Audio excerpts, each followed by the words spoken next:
Yeah, it's 2 a.m. and she's out there in a sheer white dress, wearing last night's makeup, all coquettish in the pictures with the flash on. Worships Lana Del Rey in her AirPods. Yeah, she's in her mid-20s, real intelligent, hedonistic with the gravel drawl and dead eye. This one's for all my mean girls. This one's for all my bad girls. This one's for all my break your boyfriend's heart girls. For all my tearing shit apart girls. This one's for all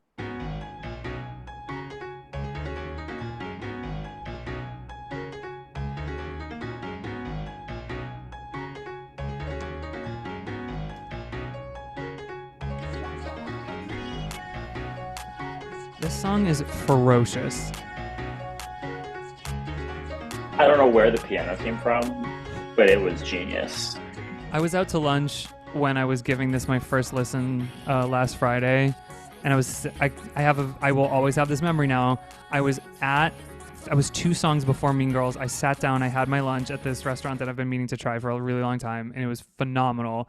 And you were like, tell me when you get to Mean Girls. And I was like, oh, I'm there right now. And I pressed play, and I was like, okay. And I was eating vegan Kung Pao chicken, which was so fucking good. And I pressed play, and the first thing I heard is what I thought was an interpolation of... Yeah, Sexy Chick. Yes. Right. And I was like, oh, that's funny. Is that what he's talking about? That's so silly. And then it goes to the second chorus. And I was like, this bitch. And Alec, I think that was the switch. I think then I was like, I think it was a firm push on a switch that had been nudged towards on for me with Charli. It was nudging. I have a sense, we all have this sense, I guess, of the things we love, but I had a sense around the build up to this album that this could be the one. If there was going to be the one in her catalog, for me, it was going to be this one. And I really liked Crash, but it didn't convert me because it was such an outlier from her catalog. This feels like her catalog new apex. And I swear to God, those pianos came in, and then she puts the synths over the pianos, and I was like, I'm in. I'm a fan. I get it. I get her now. I can see her. And so, like, the thesis statement here is Alec introduced me to many artists of whom he is confidently aware of as strong musicians, worthy of listening, and I don't always get into them on an expeditious timeline. Famously, Jasmine Sullivan, one of those artists. This is an artist I think you've been allowing to be nudged into my orbit for like 10 years at this point. I was gonna say like 5 or 6, but I'll take 10. I'll be an early adopter. Maybe it was 5 or 6. Maybe it was the Pop 2 release when you were like. For me, it was Pop 2. That was the one. Because before that, she was good, but she was very much like top 40, boom clap, fancy. The vision wasn't there. I remember when Vroom Vroom came out, that was the first time I really sat up and like paid attention. But then it was Pop 2 where I was like, okay, I'm in. I did just give Pop 2 my first full listen today, and I really loved it as well. I really loved it. I loved it more than her self-titled, or just the album Charli. I liked Pop 2 more. And Pop 2 is billed as not an album, right? It's a mixtape. Yep, it's a mixtape. And this is one of the things I hate about Spotify's discography collection. It's just so bad for anyone that has like a collector's mindset. It replaces every album with its deluxe version, including the artwork, so you can never see, and the timestamp that it was released, the date. So it erases like all of these different versions of things, and it puts mixtapes in with albums, and so it's not super clear when someone has released something that they want to be treated differently. And it would help with an artist like her who is a DIY DJ creator who then also releases pop albums with major labels like on and off. It would help to know what I'm consuming. And so anyway, Pop 2 was great. But like, can you just go off on Charli? Can you tell me like your history with her, who she is to you, what this music is to you, what this genre is to you, like what I've been missing out on for like all this time? Wow, that is such a great question. I think that to me, Charli is like the perfect medium between the mainstream and the underground, which sounds so trite to say, But I think of myself as being a very like jack of all trades kind of girly, where like you can do it all, and Charli can do it all, and I like seeing that reflected back to me in my artists. Like you just said, she is multi-talented. She writes, she produces, she DJs, she dances. She like also has a very, I think, particular kind of worldview that I appreciate being represented in the body of a millennial, because I think sometimes it may scan as a little Gen X, but she has this kind of like youthful aesthetic while also very much acknowledging like the weirdness of being in a particular generation, and like does not hesitate to call that out in her music. And I think that she is one of the best people in the world at taking conventional pop songwriting and then putting a weird electronic spin on it. I mean, she didn't invent the genre of hyperpop, but like she definitely popularized it. And I think, especially in her collaborations with Sophie, may she rest, um, Sophie is kind of like the furthest far to left field realization of that sound, and Charli kind of took it and distilled it in a way that was a little more like palatable for the masses. I love Sophie and I love her work. Yeah. I find it hard to listen to sometimes. I have to really be in the mood for it. But I think Charli takes all that is like bold and inventive and daring and puts it in a package that's a little bit more like easily accessible, if that makes sense. Yeah, it's more consumable to more people. Like it has enough surface area for a wider audience. Absolutely. I have tried occasionally to get into Sophie's catalog, and one of the only artists that I think I've not the only, I won't limit myself that way, but the artist that she reminded me of as I was getting into her, because my experience was, I need to be in a different place to consume this music, or like a different mindset or a different mood. Like it requires a different palette in a way, and maybe that palette needs to be seasoned and built over time. That was my experience with Bjork and Bjork's collaborators. Bjork works with a producer named Arca, who also is like a deeply avant-garde, like probably performs music in like museums. Like it's not super listenable all the time, and neither is Bjork's catalog for the most part. After a certain point, she's just been like really doing her own artistic thing. But once you understand the constituent elements, or you can connect with either like a live performance, or everyone has hooks in. I just like kept not finding mine to Charli, and just the sound hadn't been doing it for me. Part of it is that I went through this huge phase where I was just connected to vocalists. If I was listening to vocal music, I just wanted to believe in their voice. And so anyone that over compresses, over edits, plays with not just auto-tune, but plays with so many effects on their voice, to me, my like unseasoned opinion was they must be hiding. Like this isn't a real voice then. It's not a vocalist, because we were still emerging from 2000s pop, where like us not knowing the difference was like what the industry was banking on. And so someone as smart, talented, and definitely from kind of the underground scene first as Charli, using all of those effects, it's like Charli could have been, and probably did write songs for Britney, and like could have been the producer on those tracks. Like Charli is multiple people in the room. She's the singer, the songwriter, the producer, the engineer. She's doing everything, and it's not immediately obvious when you're just pressing play on Spotify and you're getting to know a new artist, you know? Have you ever looked at her songwriting discography? No, let's do that. In terms of like who she's written for? I know that she is expansive as a writer. Is that true? Yeah, absolutely. So let me just scroll through here. I'm just going to call out a few as I see them go by, as I scroll down the page. She is a credited co-writer on Senorita, the Camila Cabello and Shawn Mendes song. I wouldn't have thought that. If you can believe that. She has written for BTS. She's written for Ty Dolla $ign, of all people. She's written multiple things for Iggy Azalea, as we know. She even has a songwriting credit for The Japanese House, which, as you always remind me, is not Japanese breakfast. Nor a Japanese person. Right. She's written for Gwen Stefani. That makes sense. She's written for Tiesto, Madison Beer. I'm just like fully scrolling. You know Luna George, right? Are you an Luna George person? I don't know enough to say if I am or not. I feel like you would like them. It gives very Neo Oh, I love Neo. Yeah, it's very much that. She wrote. Do you remember Rin Weaver? Did you ever get into her? Oh, I can see her. Why? I have a visual of Rin's face, but I don't. She wrote Octahate, which was like the one big Rin Weaver song that broke big. Was Rin a talent show contestant?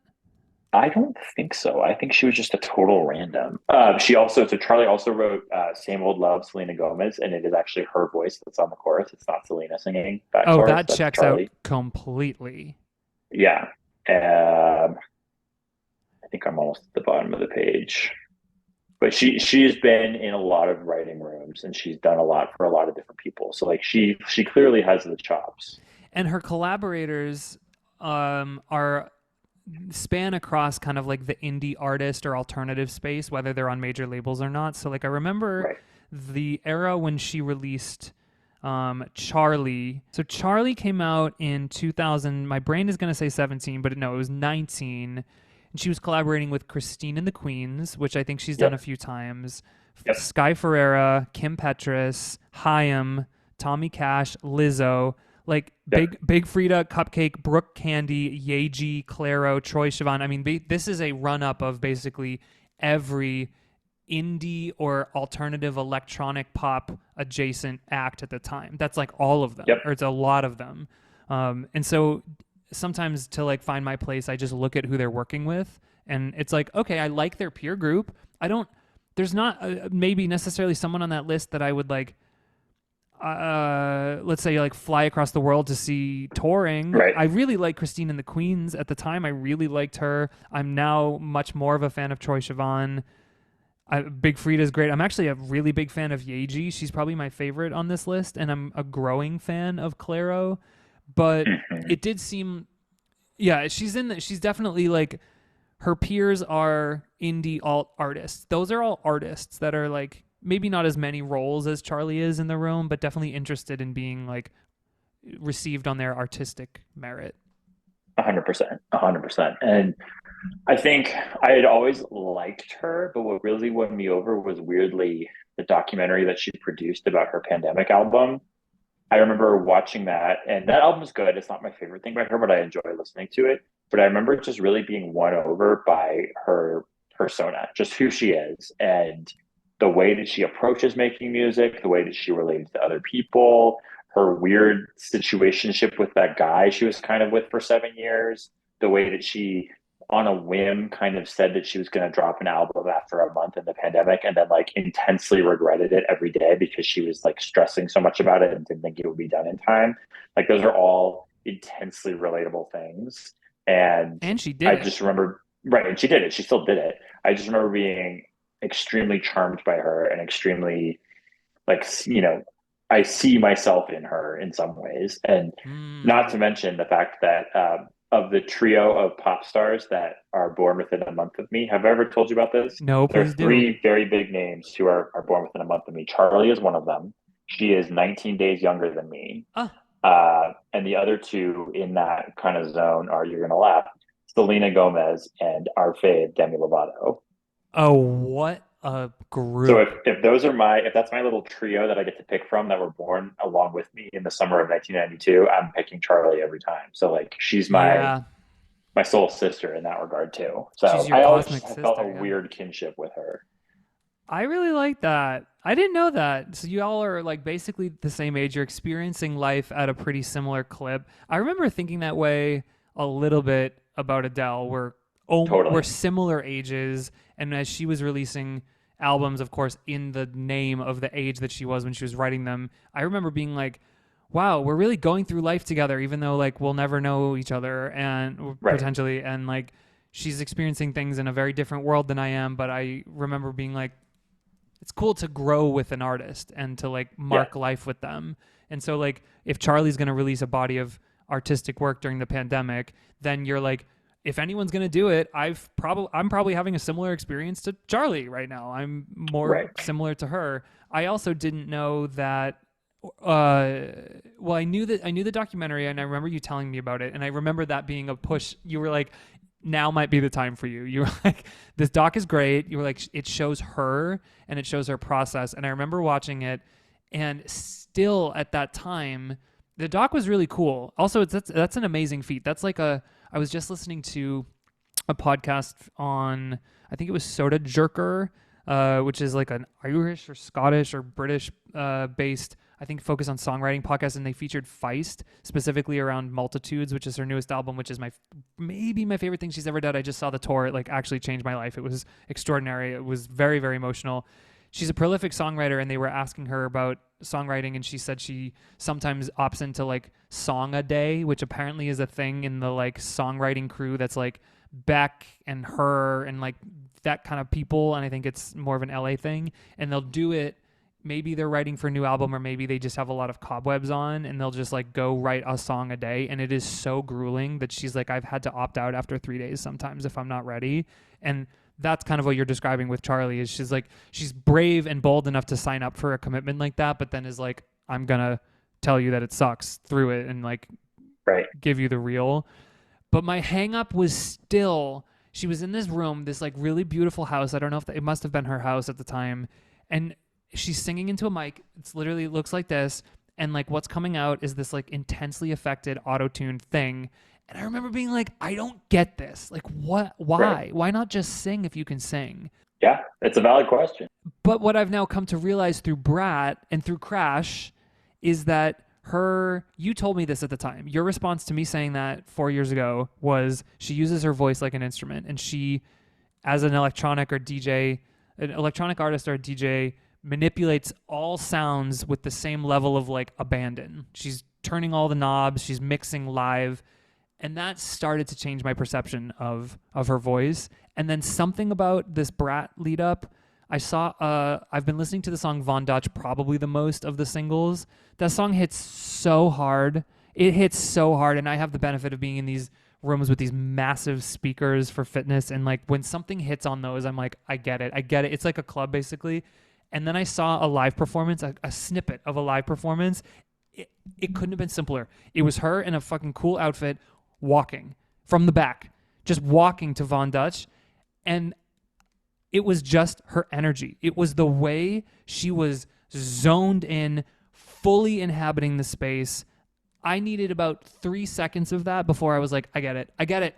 She's a performer. This music is made for a stage like that. Yeah, absolutely.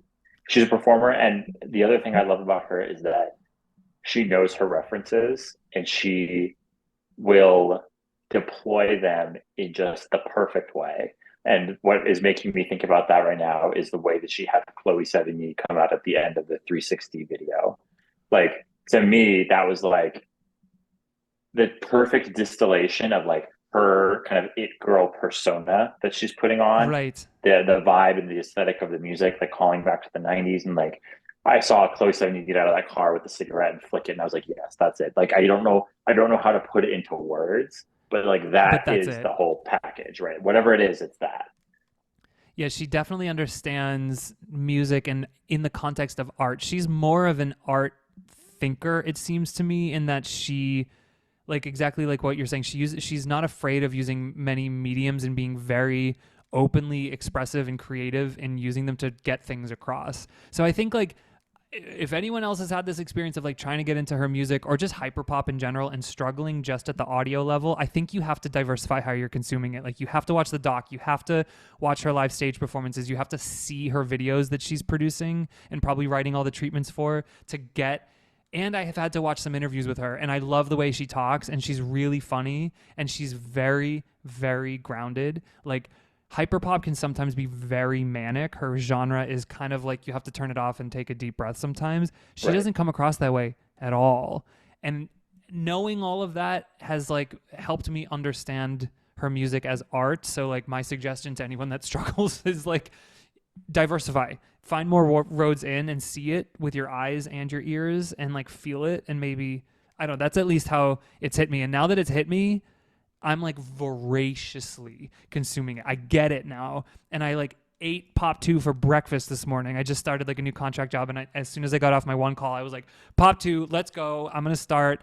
And it's just like in and out. And I'm so ready for the next ones. And now I'm the one that's looking back at her anthology being like, oh yeah, Crash isn't like we can tell a quick story of Crash, but like I used to be like, Crash is the only one I can listen to, and now I'm like, nah.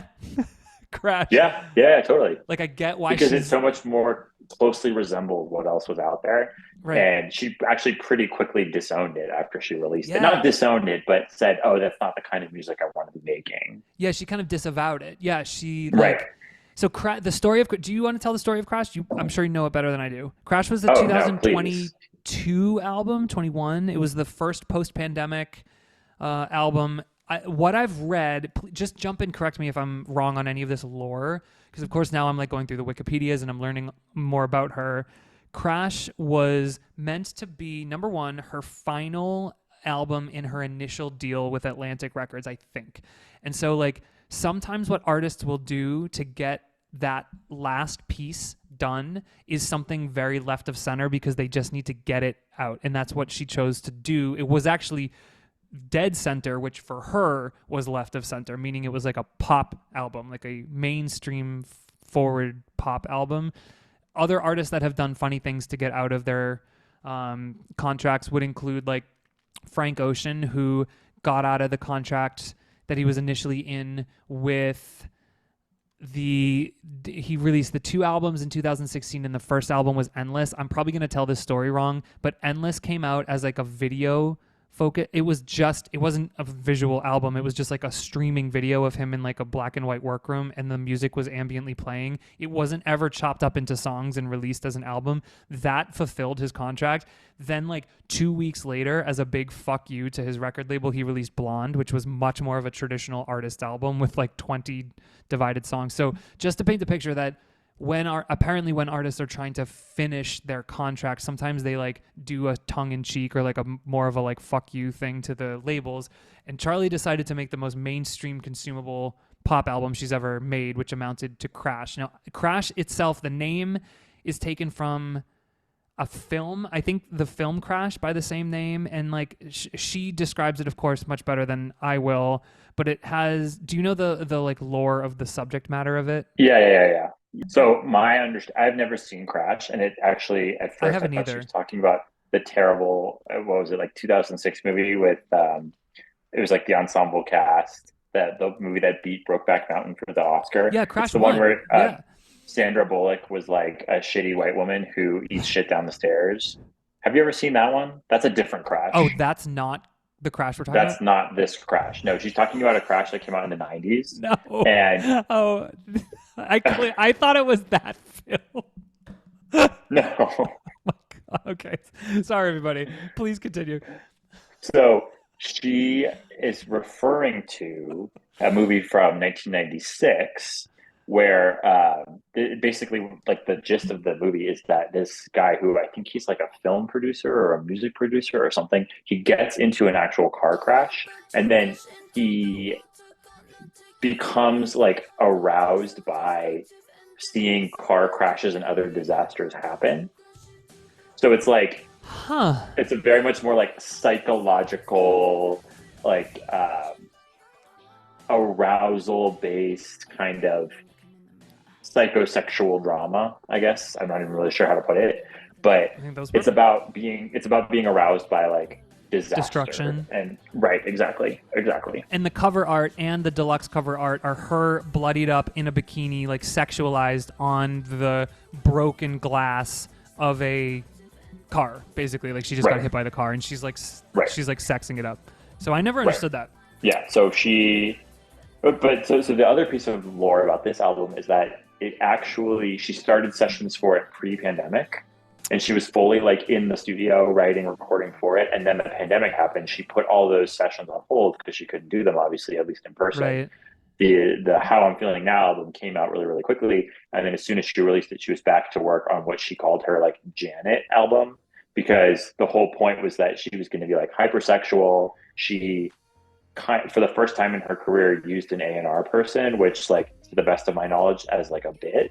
Like she didn't seriously, like, it was part of the like performance of a hypersexualized like commercial pop star, where she was like, I'm going to use A&R now, and I'm going to accept songs that other people wrote for me, which is not something that I've ever done, but it's all part of this like performance of a pop star. Charli. So, right. Exactly, right. So it was almost like an extended art piece, which I think is fascinating. I did not know this. This is so revealing to me. Yeah. For anyone that is this is one of the singles, Used to Know Me.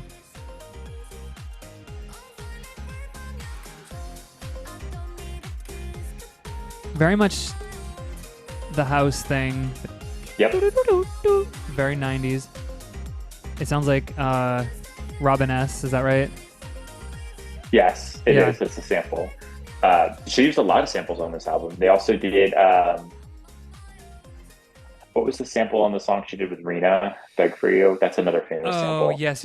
So the single Beg For You with label mate. Actually, I'm not sure if this is label mate. No, she's not on this label.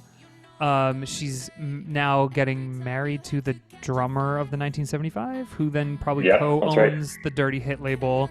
And for any like indie pop fans, Dirty Hit is kind of like where it's fucking at. So Rina Sawayama is like one of their biggest pop exports. They're out of London. The 1975 is the preeminent one. They are the founding members of the label. And then there's also Japanese House, and I think Claro. It's a lot of the people that end up working with Jack Antonoff. He must be friends through the like Taylor Swiftdom of it all. And so this is the sample here.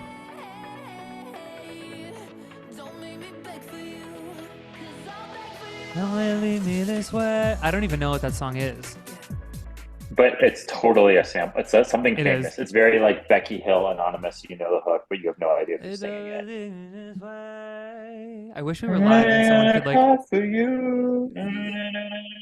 I think it's called Cry For You, I want to say. Cry For... Okay. Y'all comment below because we apparently can't retrieve this, but that's definitely a sample. Not to pause the talk on Crash, and just so excited to learn all of the like parts of it as an art piece, like as a performance piece, truly embodied. Like you're saying she's using an A&R woman, like she's like, I'll just do it. Right. Rena, I've read some, I'm not like deep in the Reddit threads, but I've read some suggestions, maybe just through social media comments, that on the Brat album, that the song Girl So Confusing is about Rena. And when I first read that comment, or that maybe there was more than one, which made me think it might be true, I was like, oh, does she not like Rena? And then without listening to the song, without reading anything, I develop a narrative, which is literally how all these fucking gossip mills start. And here I am subject to it. But I'm only human. And I start thinking, Rena is a very outspoken anti-1975, anti-Matt Healy member of Matt Healy in the 1975's label Dirty Hit. Rena is the one that's like, fuck all of you. She says on stage all the time in her last tour, as like in the intro to the song, I think Shut the Fuck Up, it was like the metal song. She would like go off about Maddie using different words every night, because Maddie did a very a seemingly racist thing on a podcast, and then like she was like, and he owns my masters. And it's like, if you do look at the artists on that label, it's a lot of white people and it's a lot of white men. And then when I then haphazardly got into Japanese House and then realized like, this is another white person that, and like, why are they going by the name Japan? Anyway, so Rena, I don't know if she's been like exiled from the label, but she's, I believe, still on it. And I started developing this narrative of like, oh, is there a wedge now? Because Charli is engaged to, I don't know, the 1975 drummer. Like, does she hate Rena? But then I listened to it, and it seems more just like a feminist anthem. Like, the world is very hard on women. So yeah, I don't know what that commenter's intention was, but that's like my only other piece of social lore about her, Rena, and this album. Has that, any of that crossed your radar? It has not, and I had not heard anything about it, but when you said it, I was like, oh damn, I hope that that's not true, because that would make me like her less. Who? Rena? Charli. Oh, Charli. Well, I love Rena. Right. I love Rena too, but in hindsight, I don't think Girl So Confusing is pointed or critical in any way. I'd have to look at the lyrics, but I think it's just Stan Twitter being messy. Yeah, it's kind of just like, it's hard being a girl. How do you feel being a girl? I don't know if you like me. Sometimes I think you might hate me. Okay, so like maybe this is what they're talking about.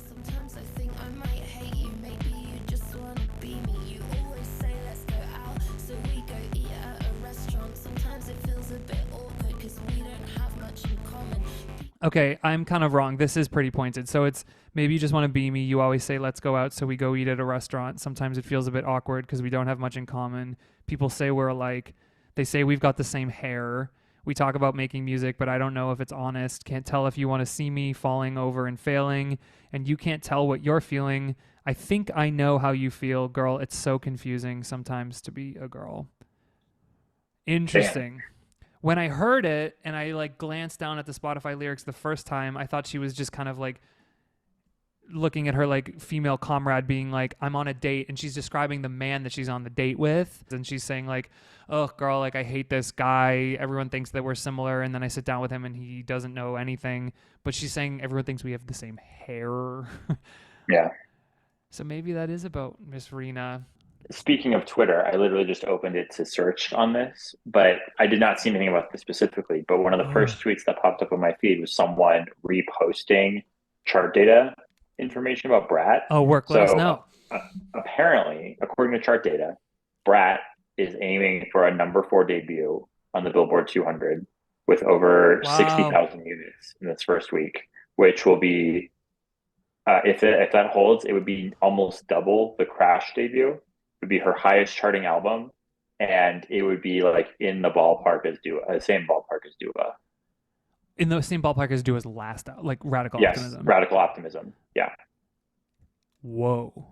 Yeah. So this very much feels like Charli's moment. Like she's breaking big, and the Metacritic score also is it's like off the charts. It's like one of the best reviewed albums on Metacritic like ever. It's got like a pure 95. Oh my gosh, I haven't seen a 90 anything on Metacritic in a long. Usually the high ones cap out at like 80 something usually, and I'm like, oh, that means it's good. So that's crazy. Cowboy Carter was at a 91. Okay. And then the rest of this, I don't recognize these others that are up here, but Crash is currently Brat is currently sitting at 95 on Metacritic.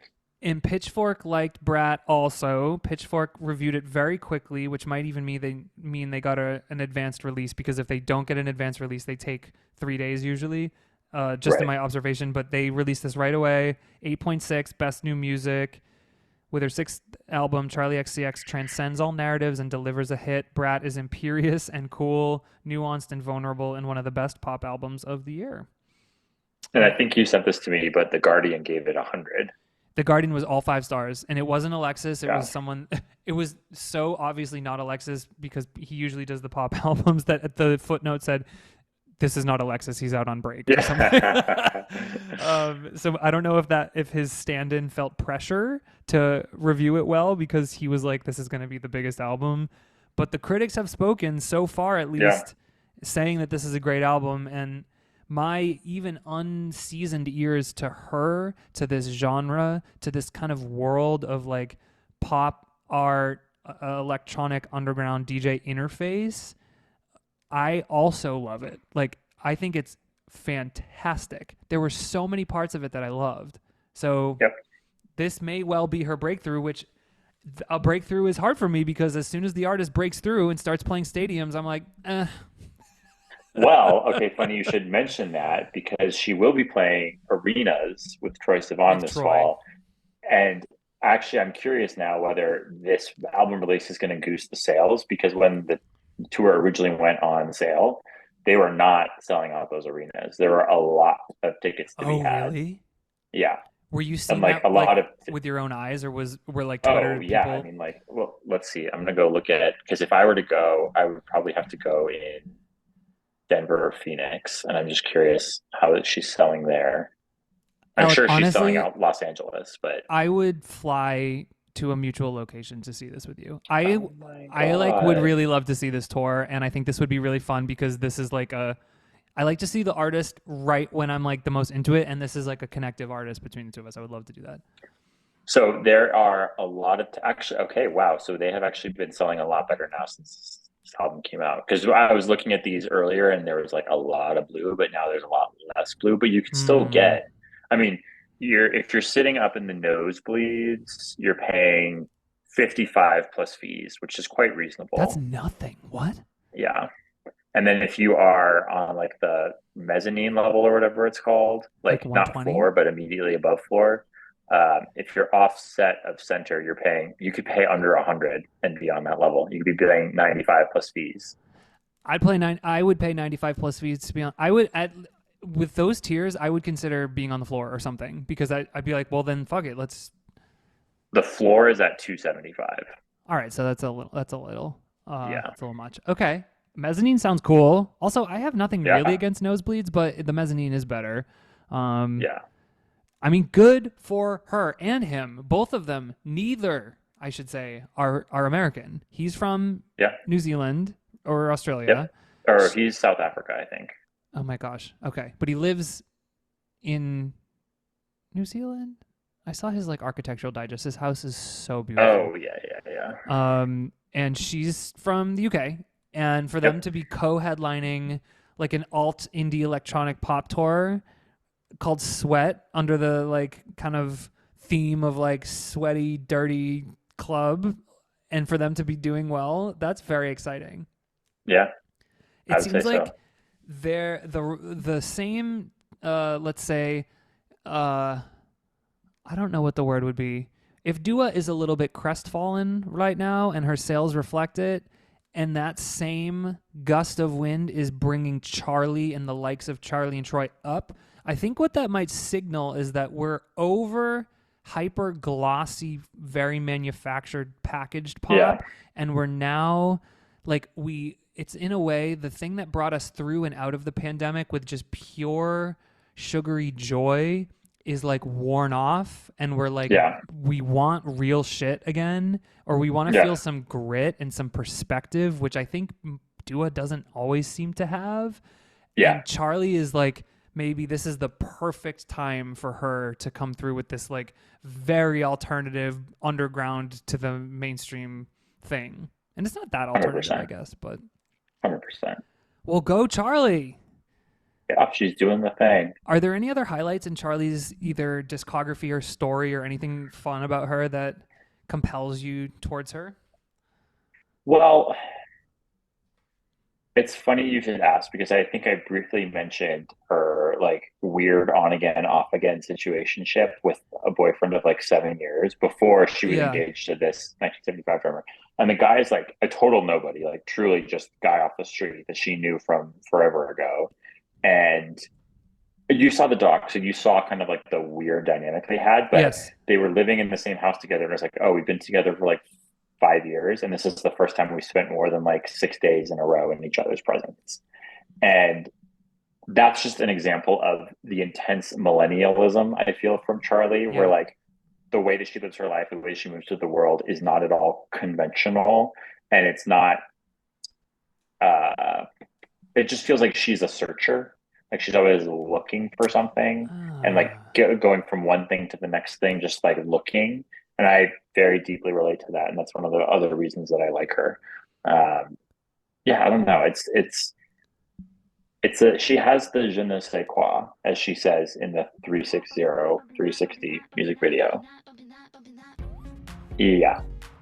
Oh yeah. The 365. Yeah. Yes. Yeah, I love that there's both. I love that it's genius, because it's not just 360 part 2, but the other thing is that 360 and 365 both have significant meanings as numbers, right? Completions of something, right? But you wouldn't think of it. I like the frame of her being a seeker, because it helps reframe my previous perspective on her, which was that she was I was characterizing her by being anti and struggling for a pop career and hating that she didn't have one or something. I just had the wrong perspective on her. And so to actually see her through the lens of seeking and being open and curious and trying to make things, and we've also talked so much about how she's very deeply artistic and performative. I think I've got my roads now. I've got my roads to Charli, and I'm very excited to keep going back through her catalog and just listening to this album. There's a hilarious woman on social media right now.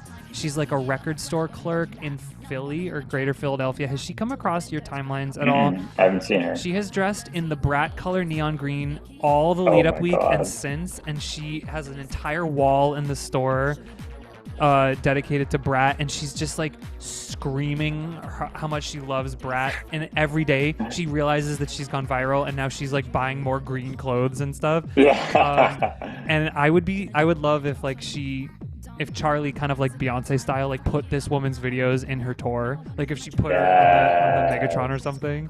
Well, all right, y'all, we covered so much today. Alec, thank you for covering all this mountain range of topics, and for being in it for the long haul with me and Charli, because here I am. Oh my God, yes, I'm so here. We made it, and I gotta say, if you go on Spotify right now and look at her albums, they have replaced all of her album covers with alternative Brat themed album covers, which I again, it's impossible for me not to be charmed by her. So I'm just like, I'm so glad that you're here with me now, because that's exactly the kind of shit where I'm like, yes, I'm in. Blatant, unapologetic fan service. I live. She did replace all those album covers, and for those that haven't seen them visually, they are like very mono. It's like a font. It's like a standard font blown up so that it's pixelated with like one complementary color or contrasting color, and it's just the word of the albums. Yeah, which is absolutely hilarious. She does seem to issue, am I saying that right? All of the other trends of the moment, basically at every stage of her career, post her like initial pop breakthrough, for sure. Right. Have you ever seen her live? Did we ask you this? I've not, but I would love to. So I think I really need to see the Sweat tour. Let's make Sweat happen. Let's manifest. I would love that. I'm going to put a little sparkle in the air. All right, also see us at the Sweat tour. We don't know where. Somewhere in the great Midwest. American West. Yeah, the American West. And until next time, y'all, this has been Galt's Radio. We'll play you out with a little 365. Bye. 365 party girl. Should we do a little key? Should we have a little man?